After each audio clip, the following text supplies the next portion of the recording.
All right. Hello, everyone. Welcome to Seeing the Whole Field. I see the typo in the title up at top.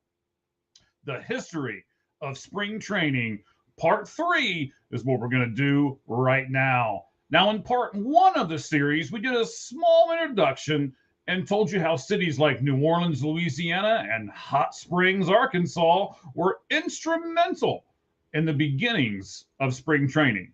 Then, in the second episode, we took you we gave you two very unique and telling stories that shaped the early and mid time frames of spring training.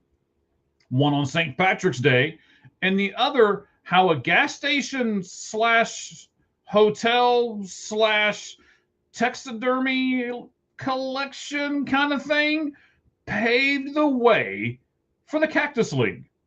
And if you've missed either one of those two episodes, please look up Seeing the Whole Field right here on YouTube, and you'll be able to do that really easily.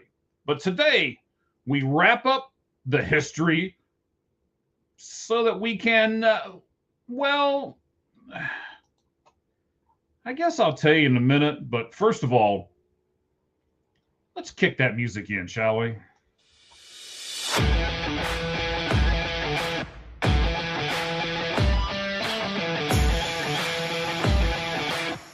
And then maybe, I don't know, a background?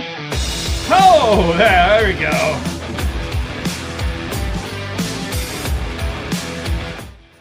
All right, guys and gals, I'm so excited to keep doing this series with you, The History of Spring Training. This is the third and final one.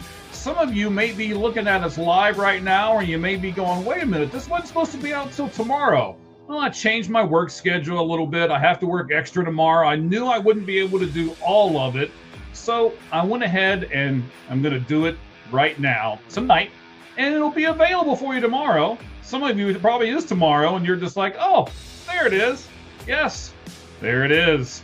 All right, guys, here we go. Of course, before we do a whole lot more, I want to make sure that we welcome you to the show. Hey there, thank you very much for tuning in. We certainly appreciate it.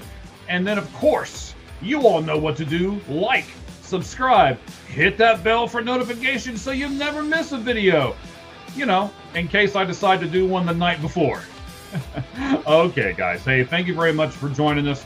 We really, really appreciate you being here.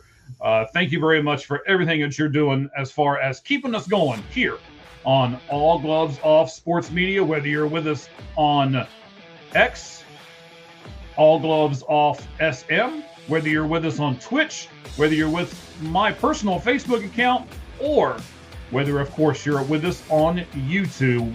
It is All Gloves Off Sports Media. Thank you for joining us. And ladies and gentlemen, here we go. Currently, Florida and Arizona each hold 15 teams in their respective states. But that was not always the case, especially in the early and mid 1900s. You see, teams didn't build facilities exclusive for spring training like they do today. Even though the spring training facilities of today are far from only used for spring training, but we'll get into that next week. My point is, since teams do not build special facilities, they would use local facilities in other cities and would sometimes even change spring training sites almost yearly. Just for an example, the Cleveland Indians between 1902 and 1922 held their spring training in 7 different cities. 3 of them being New Orleans, they were in Dallas, and they were even in Macon, Georgia. The then New York Giants, before they were the Mets, built what most people would consider the first, we'll call it permanent, spring training facility in Texas called Emerson Park in a city called Marlin, Texas. Then World War II came, and because of it, most clubs held an abbreviated spring training that was within kind of easy access to their major league city. In fact, 1943's spring training had a geographical limit on it. Remembering now, most of the travel was by rail. It was limited to an area east of the Mississippi and north of the Ohio River. the Washington Senators. Man, I think that's so much more of an appropriate name than the Nationals, but I digress. So the Washington Senators played in College Park, Maryland. The Yankees, as an example, in that 1943 year, played in Ashbury Park, New Jersey, and the Chicago White Sox in a town in Indiana called French Lick. Bunch of freaky Indiana people. Anyway, speaking of awkward places to play baseball, after the war, some teams actually decided to play in international cities. For example, in 1947 and again in 49, the then Brooklyn Dodgers trained in Havana, Cuba. The year between, remember it was 47 and 49, and the year between, you guys are smart, you can do simple math. The year between, they trained in the Dominican Republic. Now, the Yankees followed suit in the early 1950s by also training in Cuba and the Dominican Republic. I'm not going to go through and go over all the teams and all the different cities that were off of U.S. soil where they trained, but I'll say this.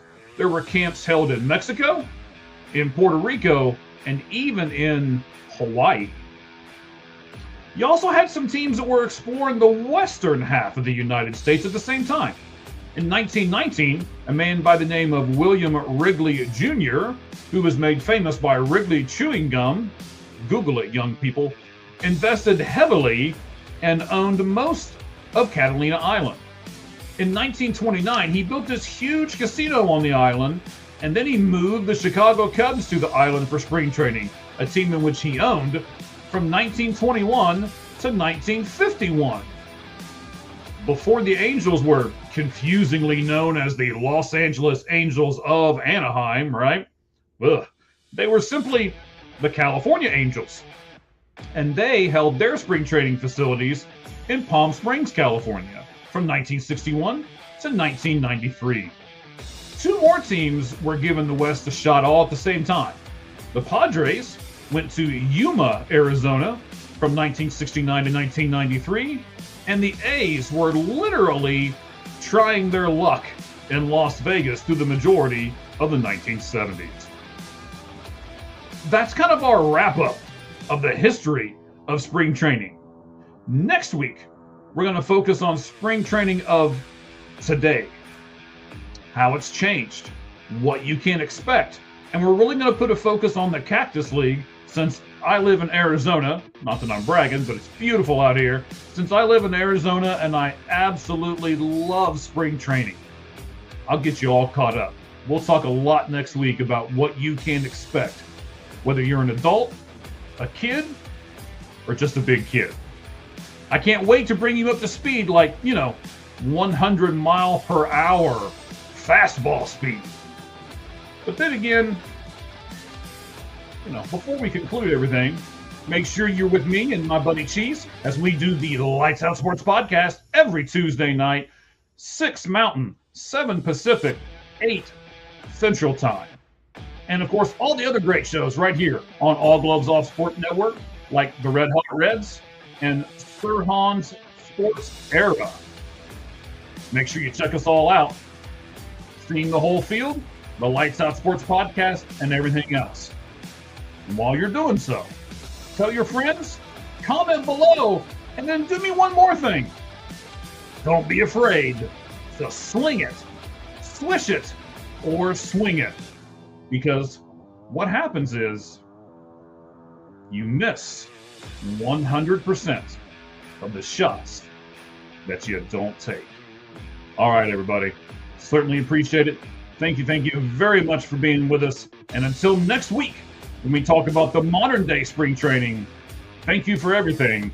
And I hope this helps you see the whole field.